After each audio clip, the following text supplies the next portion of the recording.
Blackburn. Thank you, Mr. Chairman, and thank you to each of you for being here.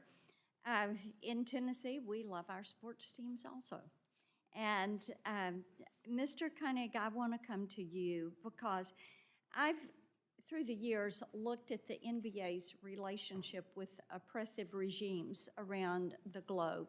And of course, you all have had quite a cozy relationship with the CCP. And we know how they censor.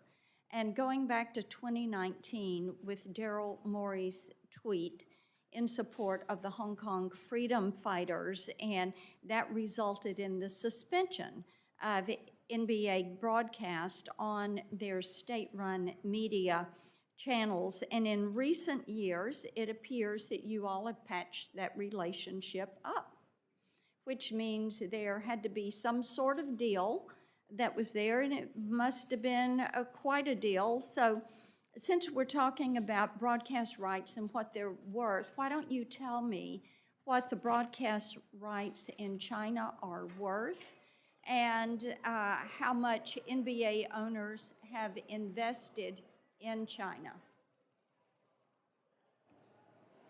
Thank you, Senator. The NBA does have a very long history of distributing our games and content in China for more than 30 years. No, I'm not asking about the length of time you've been in China. I'm asking, what are the media rights worth? You're the president of Global Content and Media Distribution. So what are those rights worth?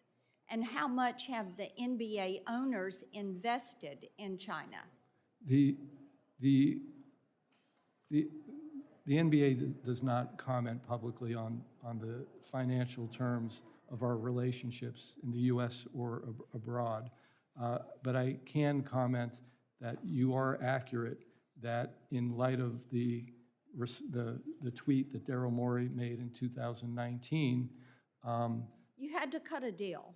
No, we did not cut a deal. Oh, you didn't? No, we did not cut a deal. What happened was the games were taken off of CCTV. You're right. The games continued to air on Tencent and other distribution outlets in China. And then after more than a year. So did you make any concessions on free speech? No, to the contrary. None at all.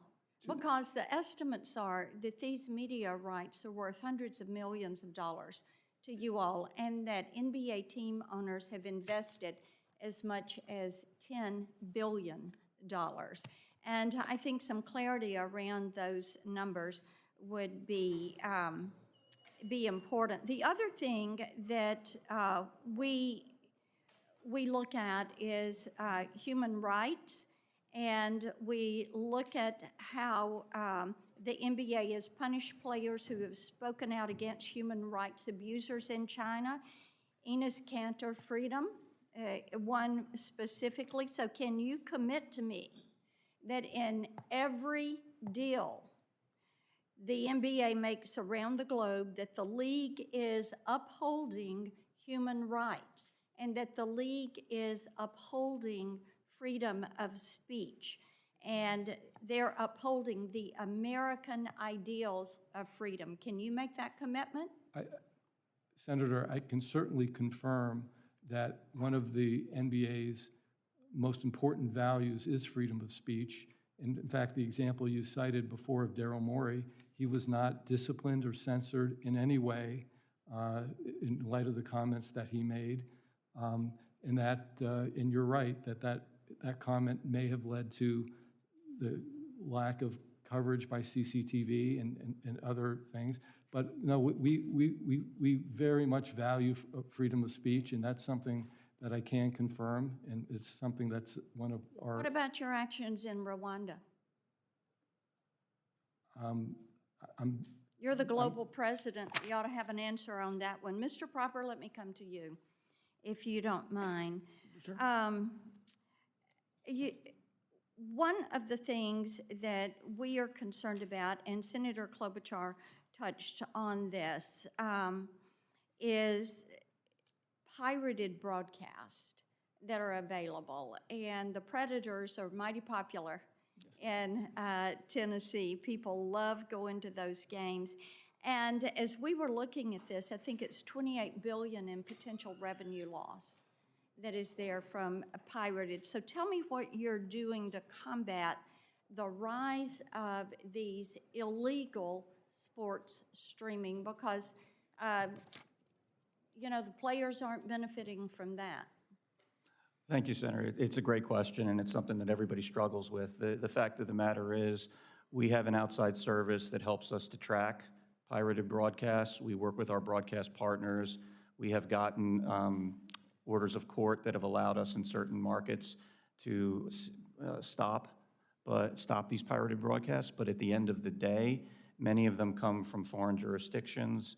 They are what we affectionately refer to as whack-a-mole. You knock one down and two more pop up. But you can rest assured that everybody's trying to do the best they can worldwide.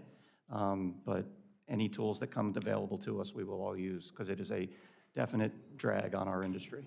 Thank you. Thank you, Mr. Chairman. Thank you.